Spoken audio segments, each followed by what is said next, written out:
Donc, repêchage de la LNH 2007.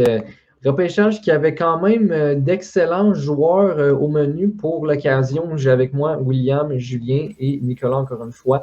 Donc, on va discuter justement, échanger sur ce repêchage 2007 qu'on va refaire chacun son tour. Donc, vous voyez les 5 vrais premiers choix de ce repêchage 2007. Patrick Kane au premier rang, suivi de James Van Riemsdyk, Carl Turris, Thomas Hickey et Cole Asner. Et donc là, je dirais qu'à part le premier joueur, là, on s'entend qu'il y a du changement à l'horizon. Hein? Ça n'a pas été facile.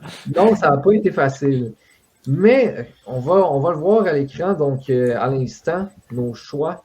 Donc quand même, là, les 2 premiers qui sont assez similaires, en fait, qui sont exactement pareils pour tout le monde. Donc Patrick Kane, Jamie Benn, qui sont respectivement premier et deuxième. Jamie Benn, qui se serait retrouvé avec les Flyers de Philadelphie au lieu des Stars de Dallas. Mais ensuite, ça se corse quand même. Et encore cette semaine, je pense que la semaine dernière, c'était encore le cas, Will, de ton côté, qui avait un choix différent au 3e rang. Et c'est encore le cas cette semaine avec Logan Couture, alors que Nico et Julien, tout comme moi, ont mis Voracek. Donc j'aimerais ça t'entendre peut-être sur le choix Logan Couture qui se retrouverait avec les Coyotes. Ouais, écoute, pour moi, c'est de loin le meilleur joueur de centre de cette QV-là. Il n'y en a pas un qui est vraiment proche. Carl Turris, ça a été. Il y a eu des belles années, mais disons que ça n'a pas été vraiment. Là, ça s'effrite. Puis il y a eu des bonnes années à Ottawa. En Arizona, il allait nulle part là, avant que les sénateurs allaient le chercher. Puis à Nashville, il n'y a pas eu le succès escompté. Pour moi, Couture, c'est un centre qui est numéro 1 dans la Ligue nationale. C'est encore le premier centre du côté de San Jose. C'est pour ça c'est une des raisons qu'on a laissé aller Pavelski, entre autres, pour donner encore plus de galons à Couture. Moi, les joueurs de centre, ça devient important. Puis si tu as choisi dans le top 5, pour moi, Couture, c'est une valeur sûre. C'est un joueur qui a un bon gabarit. C'est un joueur qui est dur à jouer contre, autant un bon passeur même qu'un bon marqueur. Puis ses performances en série ont quand même toujours été excellentes, donc moi c'est pour ça que je l'ai placé 3e. Puis je suis un peu d'accord en fait avec l'explication de Will dans le sens qu'un centre souvent va avoir une valeur plus élevée. Puis c'est pour ça même moi j'ai hésité à le mettre. Là je suis plus allé justement cette fois-ci en termes si on veut de production de talent. Tu sais, ce que les joueurs que j'ai apprécié le plus en termes de production, mais c'est sûr que si on y va avec la valeur qu'un joueur peut avoir comme un joueur de centre, effectivement Couture aurait pu se retrouver plus haut moi dans mon cas. Parce que écoute, par-dessus Voracek, connaissant la carrière qu'il a encore en ce moment. Honnêtement là, sans hésiter, je prends Couture avant Voracek. Sans hésiter. Mais ça, c'est une question de goût puis c'est une question de perception là, aussi. Mais ouais. J'ai même pas mis. J'ai mis Voracek, je l'ai 6e. Moi, je l'ai pas mis dans le top 5. Ben, William n'aime pas les roues, là, ça, c'est sûr. Non, c'est considération. Aucun rapport. Essaye pas de me faire dire des affaires, Julien. Non, je sais. Je pense pas que c'était l'argument qu'il va avoir gain de cause là-dedans. Là. Non, pas vraiment. Disons que la couleur de cheveux en considération.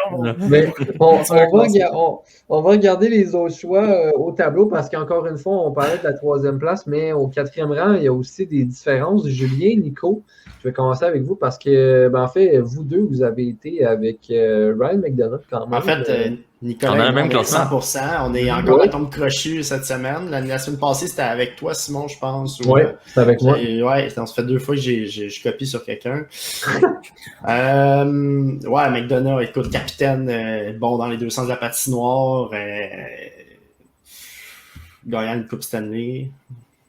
Je sais pas quoi dire d'autre. Je dirais parce que j'ai l'impression peut-être que ça se retrouve un peu plus loin dans certains classements parce que c'est sûr qu'on regarde dans le niveau statistique, c'est pas ce qu'il y a de plus impressionnant. Par contre, c'est comme Julien dit, c'est un leader, un excellent joueur défensif. C'est sûr aussi à Tampa Bay, il travaille peut-être un peu plus dans l'ombre justement à cause d'Edman, Sergachev, donc on en parle moins, mais il fait un travail très important là-bas. Puis on en a parlé c'est ça, on en a parlé dans les dernières semaines. Si un des joueurs justement de la défensive du Lightning doit partir pour le Kraken, c'est possiblement justement McDonough. Puis j'ai hâte de voir ce que ça va faire comme impact pour eux l'an prochain. Mais c'est un joueur qui est quand même encore très sous-estimé. Donc pour ça, justement, je voulais un défenseur également dans mon top 5 et je pense que McDonough est le meilleur de cette QV-là. Oui. Ben écoute, est-ce que je vais en déduire que vous ennuyez peut-être d'avoir perdu ses services alors que c'est Montréal qui l'a sélectionné. C'est un bon repêchage pour Montréal cette année-là. Oui, on a le 4 et 5, moi puis Nicolas. Oui, puis même William a piqué aussi, qui était avec le Canadien aussi. Donc, oui, et ben on va le voir. Puis même dans ce repêchage-là, messieurs, le Canadien qui sélectionne quand même Yannick Weber aussi, qui a quand même eu, qui a joué quelques matchs de Ligue nationale, qui a eu quand même, une carrière intéressante là, pour son niveau. Donc, ça a été un excellent, probablement, sans hésiter, le meilleur repêchage de Trevor Timmins. Puis, on le voit à l'écran ensuite. On a parlé de McDonough, mais ton côté, Will, je vais continuer avec toi. Tu as été avec un joueur que personne ici n'a sélectionné dans ses choix. Je parle de Piquet Subban, qui est maintenant analyste d'ailleurs à la télé, fait du très bon travail. Donc, quel argument as-tu pour justifier Piquet Subban au 4e rang? Ben, moi, je l'aime, là, mais écoute, c'est sûr que McDonough, ça, clairement, c'est le défenseur le plus complet de ce repêchage-là. Ça, c'est clair.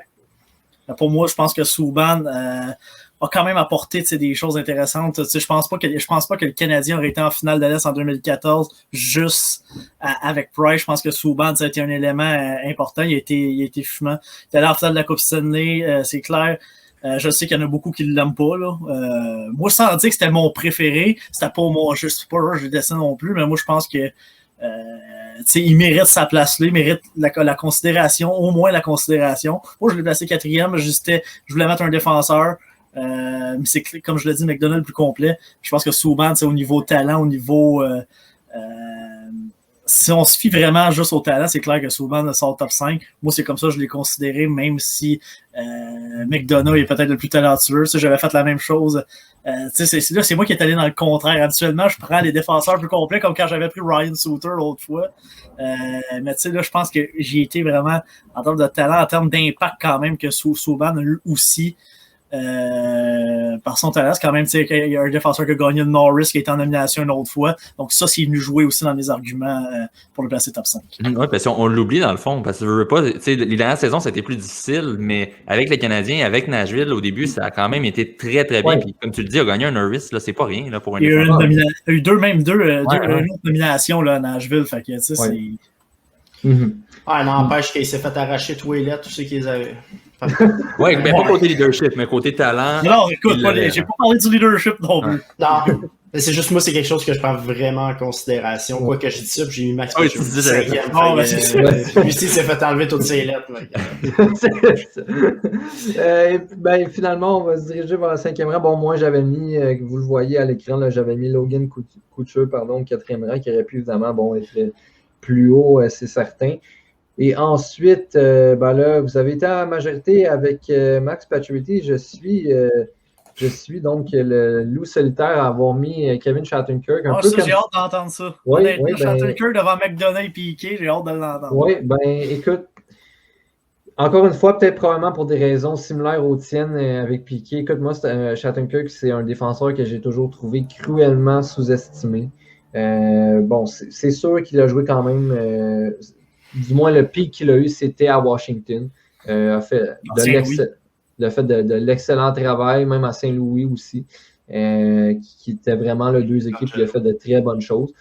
Mais écoute, moi, je trouve que c'est un défenseur extrêmement sous-estimé, puis qui d'ailleurs, cette saison, le prouve encore parce qu'il a une excellente saison. Je pense d'ailleurs que c'est cette saison qui a peut-être possiblement le plus de points dans sa carrière. Il faudrait que je vérifie, mais pas loin même plus que 50 points cette saison pour lui. Donc, c'est quand même pas rien pour un défenseur.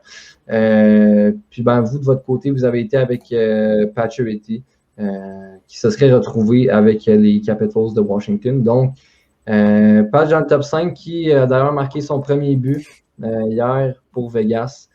Quand même tranquille, hein, d'ailleurs, le petit Max Patch. On s'en ennuie pas. Non, on s'en ennuie pas. C'est pas du Pacioretty des séries, disons. Non.